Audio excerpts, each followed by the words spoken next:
अस्सलाम वालेकुम my YouTube family. Hopefully सब खैरियत से होंगे। मैं भी बिल्कुल ही खैरियत से हूँ। और आज की हमारी रेसिपी बहुत ही ज़्यादा यूनिक और बहुत ही ज़्यादा सिंपल होने वाली है, लेकिन खाने में बहुत ही मज़ेदार, क्योंकि आज हम बना रहे हैं हम सबका फेवरेट, यानी कि आज हम बना रहे हैं तहरी।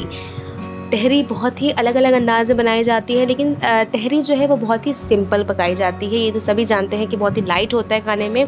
तो बस आज हम बहुत ही मज़ेदार तरीके से बनाने वाले हैं। तो जल्दी से बढ़ते हुए रेसिपी की तरफ। तो यहाँ मैंने जो है वो पैन में ऑयल शामिल किया है और मैंने शामिल किए कुछ खड़े मसाले। जब वो हल्के फ्राई हो जाए तो आपने इसमें शामिल कर देना है प्याज, और प्याज को लाइट गोल्डन ब्राउन कलर आने तक अच्छे से फ्राई करना है।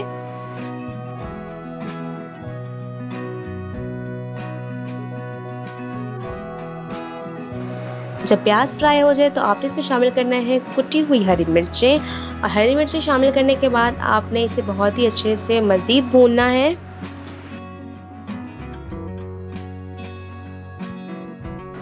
साथ ही इसमें शामिल करेंगे लहसुन अदरक का पेस्ट, ताकि भुनाई में जो है लहसुन अदरक के पेस्ट की भी अच्छे से भुनाई हो जाए। और इसमें टमाटर भी शामिल कर दें ताकि तमाम मसाले जो है वो बहुत ही अच्छे से भुन जाए। अब हमें मसालों को बहुत ही अच्छे से भूनना है मीडियम टू हाई फ्लेम पर। साथ ही इसमें शामिल कर देंगे 1 कप दही। दही मेरा फ्रीज़ किया हुआ है तो इसलिए वो फ्रीज़ हो चुका है, लेकिन मैंने इसे पानी डाल दिया था ताकि जो है ये जल्दी से मेल्ट हो जाए। तो मैंने वैसे ही शामिल कर दिया क्योंकि बहुत ज़्यादा टाइम लग रहा था। और इसमें मज़ीद थोड़ा सा पानी शामिल करेंगे ताकि मसाले जो है वो अच्छे से भुन जाएं।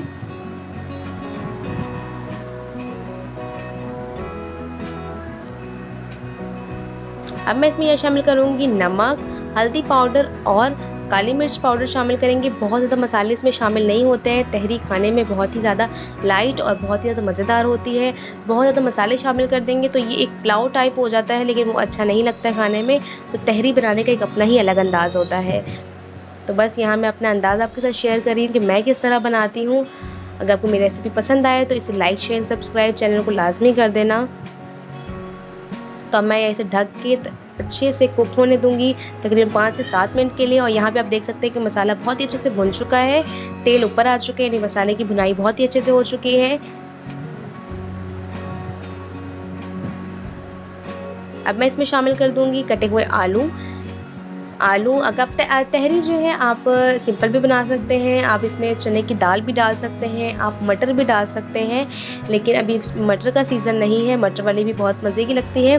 तो मैं यहाँ पे आलू के साथ बना रही हूँ। तो यहाँ मैंने आलू शामिल कर दिए हैं और आलू के साथ जो है मसाले की मज़ीद भुनाई कर लें।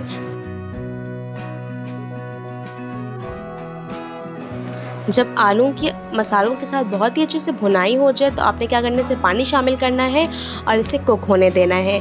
अच्छा, अब यहाँ पे एक ट्विस्ट है। मैं यहाँ पे पानी की जगह जो है वो चिकन यखनी शामिल कर रही हूँ। अगर आपने मेरी चिकन यखनी पुलाव की रेसिपी नहीं देखी है तो मैं डिस्क्रिप्शन बॉक्स में उसका लिंक दे दूँगी।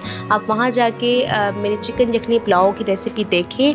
वहाँ जो मैंने यखनी निकालने का तरीका बताया है कि यखनी किस तरह बनानी है, तो वो वही यखनी जो है मैं यहाँ पे इस्तेमाल कर रही हूँ। बिल्कुल सेम प्रोसेस है, उस तरह अपनी यखनी बना लेनी है।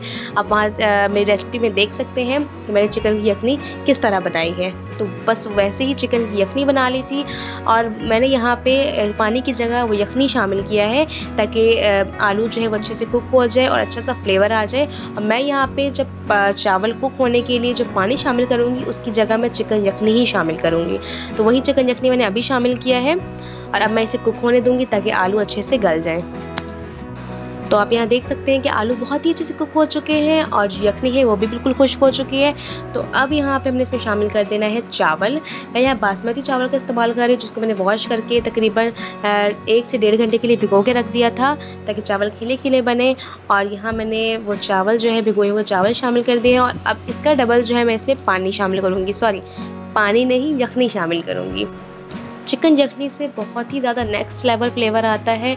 आपने इस तरह अंदाज में लाजमी बना के ट्राई करना है, आपको गारंटीड आपको बहुत ही ज़्यादा पसंद आएगा। बिल्कुल ऐसे लगेगा कि आप यखनी पुलाव खा रहे हैं, बिल्कुल वैसा ही टेस्ट आएगा, लेकिन एक तहरी का भी फ्लेवर आएगा क्योंकि हमने यहाँ पे मसाले शामिल नहीं किए। बहुत ही लाइट सा है, बहुत ही ज़बरदस्त फ्लेवर आता है। तो बस यहाँ पर अब मैं यखनी शामिल कर रही हूँ, जितना चावल है उसका डबल जो है मैं इसमें यखनी शामिल कर रही हूँ।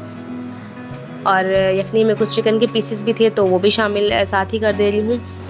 अब यहाँ तहरी में उबाल आने का इंतज़ार करेंगे। जब उबाल आ जाए तो उसके बाद हमने इसे मीडियम टू हाई फ्लेम पर कुक करना है।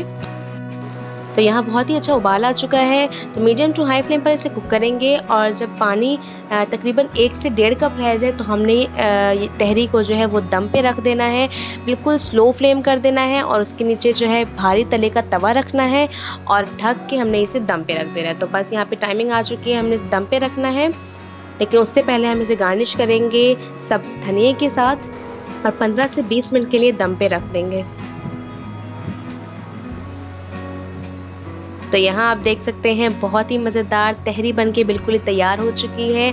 खुशबू तो बहुत ही ज़्यादा मज़े की आ रही है और टेस्ट तो नेक्स्ट लेवल है। बहुत ही मज़ेदार, बहुत ही लाइट, आपको बिल्कुल भी हैवी फील नहीं होगा खा के और बहुत ही ज़्यादा मज़ेदार है खाने।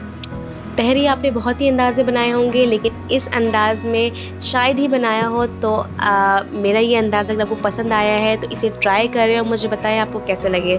तो मिलते हैं इंशाल्लाह इस तरह की मज़ेदार सी वीडियोज़ में। तब तक के लिए अपना बहुत सारा ख्याल रखें। अल्लाह हाफिज़।